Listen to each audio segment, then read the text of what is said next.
এখানে আমি একটি ফাংশন y সমান f of x এর লেখচিত্র অঙ্কন করেছি, যেখানে ব্যবধি হলো, দেখে মনে হচ্ছে এটা 0 থেকে কোনো একটি ধনাত্মক মানের মাঝে রয়েছে, এবং আমি এটা সর্বোচ্চ এবং সর্বনিম্ন বিন্দু সম্পর্কে চিন্তা করতে চাই। আমাদের সর্বোচ্চ বিন্দুটি হলো ঠিক এখানে, ব্যবধির ঠিক শুরুতে। দেখে মনে হচ্ছে যখন x সমান 0 তখন এই ব্যবধির জন্য ফাংশনটি তার সর্বোচ্চ পরম বিন্দুতে থাকে এবং সর্বনিম্ন পরম বিন্দু হবে অন্য প্রান্তের বিন্দুটি। তো এটি যদি a এবং এটি যদি b হয়, তাহলে সর্বনিম্ন পরম বিন্দু হবে f of b এবং সর্বোচ্চ পরম বিন্দু হবে f of a, এবং দেখে মনে হচ্ছে a সমান হলো 0। কিন্তু এখানে লক্ষ্য করো, এখানে বেশ কিছু মজার বিন্দু রয়েছে। যেমন এখানের এই বিন্দুটি, এটি আমাদের সর্বোচ্চ বিন্দু নয় ঠিকই, কিন্তু এটি এই ফাংশনে অন্যান্য বিন্দু থেকে অন্যরকম। এখানে দেখে মনে হচ্ছে হঠাৎ একটি ছোট পাহাড় তৈরি হয়েছে। এটা অন্যগুলোর থেকে বড়, তাই একেও দেখে সর্বোচ্চ মান বলে মনে হচ্ছে। এ কারণে এখানের এই মানকে বলা হবে, ধরি এটা হলো c। এটা c হলে এটা হবে f of c। আমরা f of c কে আপেক্ষিক সর্বোচ্চ মান বলতে পারি।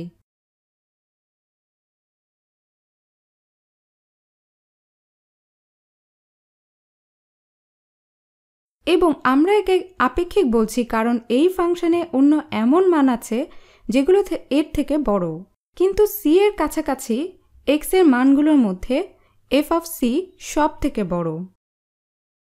একইভাবে এখানের এই বিন্দুটি যদি d হয়, f of d কে মনে হচ্ছে আপেক্ষিক সর্বনিম্ন বিন্দু বা আপেক্ষিক সর্বনিম্ন মান।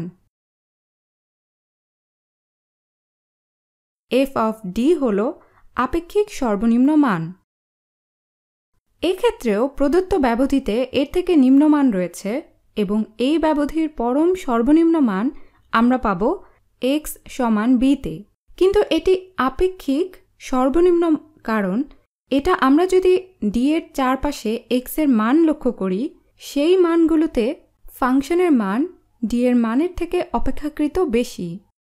তাহলে আমরা বলতে পারি যে আমরা আপেক্ষিক সর্বোচ্চতে পৌঁছাবো যদি আমরা আশেপাশের মানের থেকে ফাংশনের বড় মান পাই, এবং আমরা আপেক্ষিক সর্বনিম্নতে পৌঁছাবো যদি আমরা আশেপাশের মানের থেকে ফাংশনের ছোট মান পাই। কিন্তু আমরা এটা গাণিতিকভাবে কিভাবে লিখতে পারি, এসো সেটা দেখে নেই।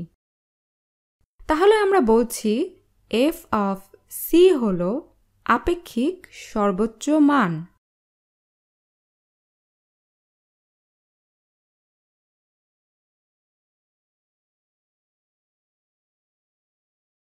যদি f of c বড় বা সমান হয় f of x থেকে,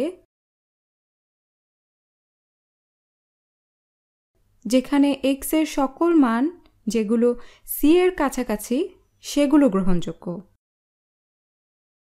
আমরা একে এভাবে লিখতে পারি। কিন্তু এখানে c এর কাছাকাছি বলতে আসলে কি বোঝানো হচ্ছে? তাই এটি প্রকাশের একটি ভালো পদ্ধতি হলো সকল x এর জন্য যা c বিয়োগ h থেকে c যোগ h পর্যন্ত সকল ব্যবধির মাঝে থাকে, যেখানে h 0 থেকে বড়। তাহলে এটা কি ঠিক আছে? এসো দেখি। এসো একটি উন্মুক্ত ব্যবধি গঠন করি। তাহলে x এর সকল মানের জন্য এবং আমাদের কেবল একটি উন্মুক্ত ব্যবধি নির্ণয় করতে হবে। এখানে একাধিক উন্মুক্ত ব্যবধিও থাকতে পারে, কিন্তু আমরা যদি এরকম একটি উন্মুক্ত ব্যবধি গঠন করতে পারি, তাহলে এখানে মান হলো c যোগ h এবং এখানের মান হলো c বিয়োগ h। এবং তুমি দেখতে পাচ্ছ যে এই ব্যবধিতে c এর ফাংশন f of c স্পষ্টতই ব্যবধির অন্যান্য অংশের ফাংশনের মানের থেকে বড় বা সমান। তাহলে তুমি চিন্তা করে দেখো যে এই একই উপায়ে আমরা কিভাবে আপেক্ষিক সর্বনিম্ন মানকে গাণিতিকভাবে প্রকাশ করতে পারি। ভিডিওটি থামিয়ে এটা একটু নিজে নিজে চিন্তা করো। আচ্ছা, আমরা লিখি ধরি ডি হচ্ছে আমাদের আপেক্ষিক সর্বনিম্ন, তাহলে আমরা বলতে পারি যে এফ অফ ডি হল আপেক্ষিক সর্বনিম্ন যদি এফ অফ ডি উক্ত ব্যবধিতে এক্স এর সকল মানের জন্য এফ অফ এক্স থেকে ছোট বা সমান হয়। এখানে উন্মুক্ত ব্যবধি হল ডি বিয়োগ এইচ এবং ডি যোগ এইচ এর মাঝে, যেখানে এইচ 0 থেকে বড়। তাহলে আমরা এখানে একটি ব্যবধি খুঁজে পেতে পারি। তাহলে ধরি এটা হলো ডি যোগ এইচ এবং এটা ডি বিয়োগ এইচ। ওই ব্যবধিতে ফাংশন এফ অফ ডি সবসময় এফ অফ এক্স এর অন্যান্য সকল মানের থেকে ছোট বা সমান হবে এবং এই কারণেই আমরা এটিকে আপেক্ষিক সর্বনিম্ন বিন্দু বলছি।